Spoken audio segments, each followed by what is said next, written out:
Good evening and salutations, my GH fans. Let's start off with Spinelli for a minute. I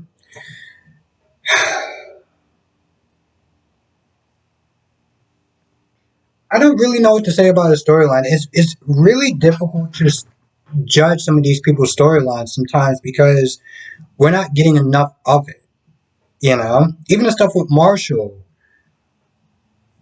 we're finally starting to get somewhere, and like with Spinelli today, we're finally starting to get to some point with Spinelli about what's going on with him.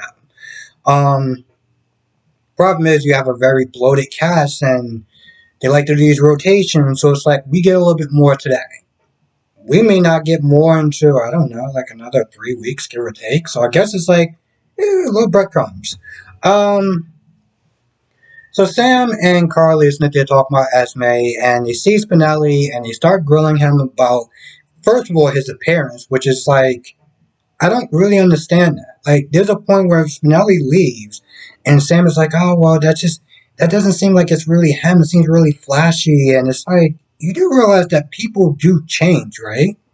Like, how Spinelli was meant to dress before may not be the same thing as how Spinelli dresses now. You look at Sam for a minute, okay? Like back in the early days, Sam used to wear a lot of black, mostly because she was with Jason, but she wore a lot of black. Right? And I remember people sit there and, complain a little bit, like, whenever she dresses in something that's really colors or whatever, she looks really pretty and stuff like that. It's like, my point is, people do evolve. Um, but they're really grilling Spinelli. Um, Spinelli, I guess, is talking to a lawyer or somebody and gets kind of heated. They go over there and they're like, yo, what's going on with you? And Spinelli makes up something talking about, oh, I'm doing therapy. Since I lost my girlfriend and I don't really have a lot of friends and yada yada yada. So, it was a bill collector that came by. That's what it was. And I'm sitting there thinking, um, and I may be out of touch with that stuff, but they still actually send bill collectors to people. Like I know I used to do that like in the early '90s, maybe 2000s, like early 2000s, but I feel like that doesn't seem like something that people actually still do today. I could be wrong. I could be wrong, but I feel like that's not something that people do today. Um,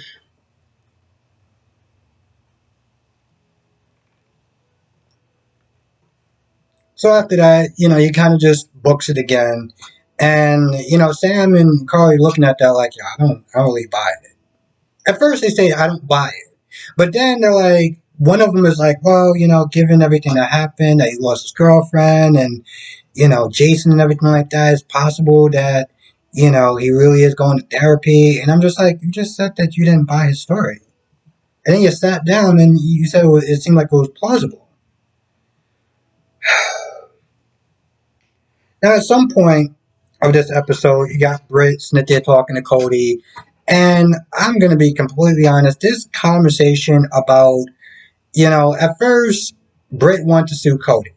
Cody was like, no, you shouldn't sue me. You should sit there and sue the big companies because they don't really care about the little man or the little woman. And, there's a couple of times where Cody would sit there and talk about the society's matchup like a bunch of desperate, lonely women or whatever. And I'm like, first of all, you do realize that there were actually men in that group as well, right? Like you kept pointing to women like the men weren't actually there looking for the same thing. But whatever. Point is, he's sitting there trying to get her attention to sue the company and not himself. But after a while, I guess Britt just couldn't take it and pushed him in the pool. And I'm sitting there thinking, the last time somebody pushed somebody in the pool was Jocelyn. And Carly was like, yo, I can't have you do that. It's a liability. Like, what's the matter with you? Um, Anyway, at some point, he gets off the pool. Zelda, I think that's her name. It's either Zelda or Zolda. Anyway, she comes over and she's the head of the matchmaking service. And she's like, she tells Britt, like, yo, listen, I'll give you 6 months free and I'll make you my top priority. Britt doesn't turn it down, so I'm assuming that she's still game to do it. And, Cody gets his check, which is apparently a lot less. Apparently, he said, like, they were supposed to give him, like, $500 for, like, amenities or whatever. I'm just like, I know the Metro coin and everything like that is expensive, but how did you rack up $500? And because apparently, he was supposed to get that money back. And just like, how did you rack up $500? You haven't even been here that long. Like, how is that even possible? Um, Later on, you see the woman. I'm just gonna call her Z at this point until I get her name right. Meeting up with Spinelli, and Spinelli is that they get, handing her a wad of cash because, she's like, yo, listen, I took care of that little problem, whatever, that little suing problem. So we good. So clearly, a lot of the fans were right as far as Spinelli being behind the matchmaking service. We don't know to what capacity, but we do know that he is involved in it, especially since he kept. And there was a couple of times, even with Sam and Carly, was like, oh, well, even though it was a splash or whatever, it was good PR and no one got hurt and yada, yada, yada. And I'm like, Spinelli, for somebody who Smith is trying to hide his involvement in this whole matchmaking thing, you're certainly going out your way a couple of times to be like, no, no, don't sue. I mean, it wasn't really that bad. And I'm like, bro, what are you? But then again, this is Spinelli that wasn't they're talking about. So this is on brand for him.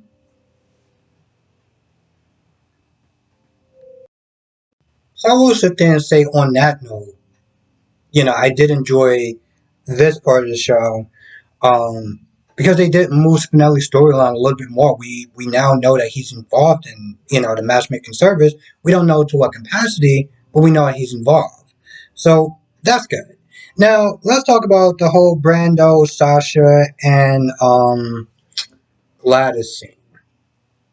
When Gladys knocks over Sasha's pills that are just like aspirins, and Brando's like, "Yo, what's going on?" And it gets to this whole conversation where it's like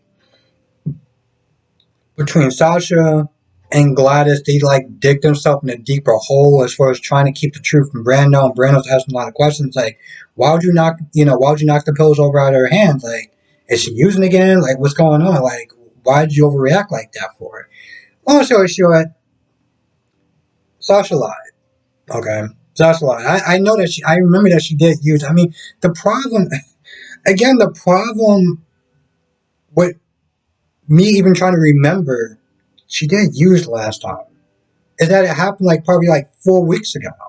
Because they have such a large cast, and when they rotate people, it's like you'll see. I have a feeling that you'll probably see at some point, um, Brandon and Sasha in like another 4 weeks or 3 weeks, give or take. Um, but Sasha does lie to him. Like she tells his half truth. She's like, yeah, I understand that they're dealing with a lot with deception and the pressure and you know, um, getting the baby gift and everything like that. There's a lot of stuff that I'm going through. But, I got it all under control and, I got a lot of family and everything like that. And of course, she turns down therapy because, she says she got this horse. And long story short, Brenda believes her. And I, I feel bad for Brando because he wants to help, but he doesn't want to sit there and push. And with these situations, you gotta want to get better. You know, Brando can sit there and try to offer, sit there and put therapy as an option. To be like, you can sit there and talk to me, whatever. You got Gladys, but at the end of the day, it's like, she gotta want it. Once again,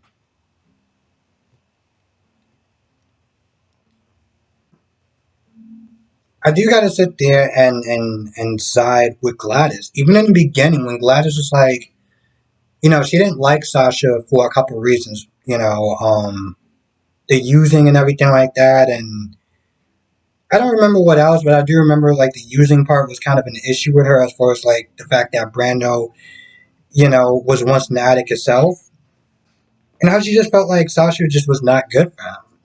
And I'm just like,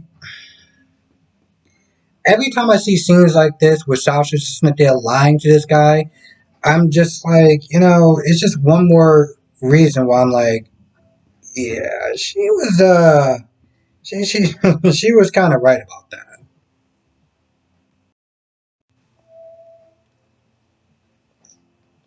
There wasn't really a lot with Jocelyn and Trina. They talked about Rory for a little bit. Um, Jocelyn was meant to talk about going away, school abroad and everything like that. And Trina was like, "Yo, listen, I don't know if I'm gonna be even like going to school or going to jail or getting kicked out of this school." And you're sitting there talking about some sort of magical fairyland, and I'm like, "The hell are you?" I mean, I get what Jocelyn is attempting to do to get her mind off of this Title IX thing, to get her mind off of this whole going to jail thing, and to kind of give her something to look forward to. And I do get that. But the thing is, Jocelyn's future isn't really, what I'm saying? Like, her future isn't really like gloom or doom at this point. It's Trina, So it's like, I get what she's trying to do, but it's one of those things where it's like, Jocelyn, did you really actually think this through before you decided to come over there and tell her about these, faraway plans that may or may not happen? Like, in some ways, I would sit there and say it's kind of vapid a little bit, but I don't know. I guess she's trying to be a friend, so I can kind of let it slide.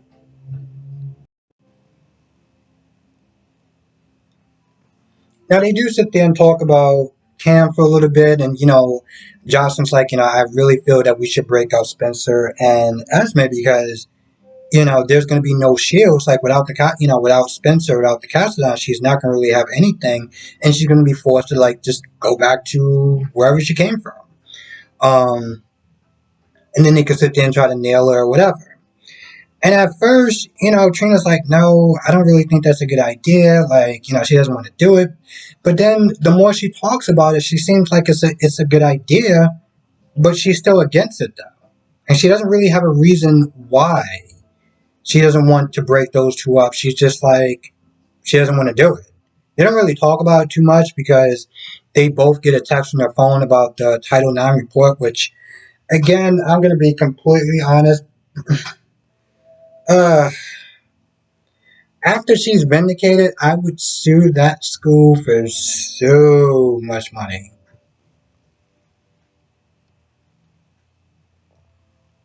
Because to be honest, I think it's such BS that, you know, I think they was meant to saying along the lines of like it didn't really matter if she was innocent or guilty.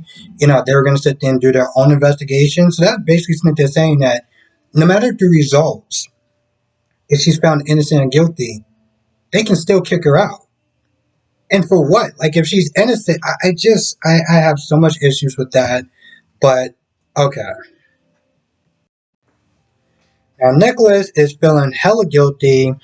Ava comes over there. They start talking for a little bit, and of course, you got outside, or on the other side of the door, you got Esme and you got Spencer Smith there talking. Nothing really too crazy or whatever. But then it gets to a point when they get in the room, and one of the things that Ava wants to do to amend the deal is to put Esme on notice. Basically, Smith is saying that if she messes up, then Ava's going to stop giving them money. And Spencer's like, yo, that wasn't part of the deal. And pretty much, Ava's like, yeah, I don't really care because I got problems with her as well. And so if she's not, going to be acting right, she's not going to behave, then y'all ain't getting no money. Now at this point, Esme gets all up in her face like, well, you're not going to sit there and control me. I'm not no puppet. Ava back in the day was a force to be reckoned with. Okay? She was a force to be reckoned with. Now, she is 18. Okay, I'm assuming she's 18 at least. I really hope she's 18 at this point, but I'm assuming that she's 18 at this point. Okay, so technically, if Ava decides to sit there and go back to the old Ava Jerome days, and really deal with her, I'm like, you letting this little girl sit there and talk to you like, well, you're not gonna let me be. I'm not gonna be no puppet to you, girl. Do you know who she was back in the day? Now,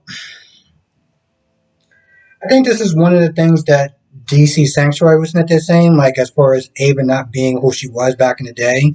Pretty much letting Carly just kind of run her around and, she's all afraid of Carly, this, that, and third. Back in the day, she wasn't like that. Um, Anyway, you get to this huge argument, and Nicholas kind of breaks it up a little bit. Nicholas is still kind of, at any point in time, if Esme says something, she slips or whatever, that is the end of his marriage. That is the end of probably half of his money. Um, she's done. She's done. There's a point where she does talk to Nicholas, and one of the things that Nicholas says is, do you need me to go to the grocery store? Do you need me to go to the pharmacy? Pharmacy for what?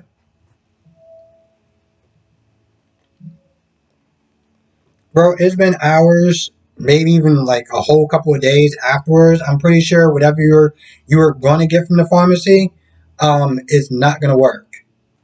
And judging how fast and rapid that they were with each other, I'm pretty sure they didn't actually use any sort of protection.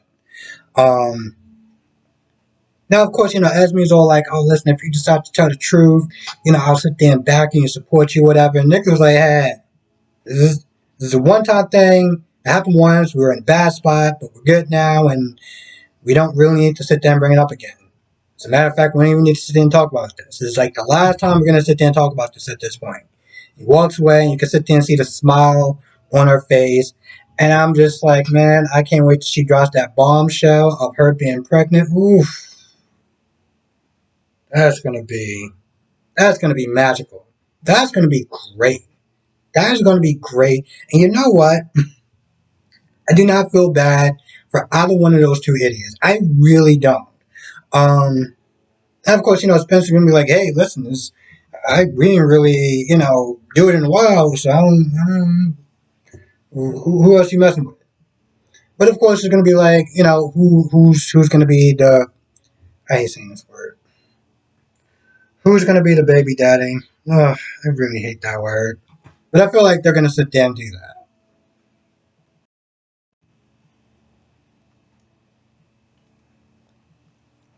So I know it's kind of early in the game, but I do want to sit there and ask everyone's opinion about what they think about Cody so far. Do they like this? Do you like this character? Do you think that he's just kind of like why is he here for? I can't really tell so far. Um, Watching him whine and bitch about, oh, they didn't sit there and give me my $500 of amenities. I'm like, bro, you haven't even been at that hotel for that long. How did you manage to rack up $500 worth of whatever the hell it is that you racked up? Like, how's that even possible? Um, and it's funny too, because Britt's into talking about, oh, I should sit there and see you, this, that, and the third. Yet you push this man in the pool. Like, really? You push him in the pool in front of a bunch of people. I'm pretty sure if he wanted to, he can be super petty and be like, didn't this chick just into and try to threaten to sue me? Of course, that's before, oh, let's, you should sue him and I should sit there and get half the money. I'm like, I don't, the conversation was so stupid. It was so stupid that I feel like when Britt pushed him in the pool, I felt like that was probably the best part of it because all the other stuff before that was completely stupid and just unnecessary. I don't know. I feel like that's about it. I really do. Also, I kind of threw that in there again because I didn't realize if I didn't talk about the whole pool scene with Britt and Cody. I wound up doing this like two other times that I just didn't like the way it came out. Um, I don't know. I guess I am in some ways kind of a perfectionist. Like I always feel like if people are gonna sit there and take the time to watch my video, I'm gonna sit there and make sure I do the best video possible. Um, Even if I have to do it two or three or four or seven times. I didn't do this video seven times, but I think you get what I'm saying. And also, with that being said, if I missed anything, I apologize. It's also because, again, I did this video like three times, so I think I kind of covered everything. This episode wasn't really that great, to be honest. Wasn't really that great at all. It wasn't terrible, but it was like I said, the best part was probably just the reveal of Spinelli. Everything else was just could have been really like I don't want to sit there and say pointless, but it was just like. Anyway, with that being said, I'm gonna go. I want to thank you for watching. Be safe, and I'll see you in the next video.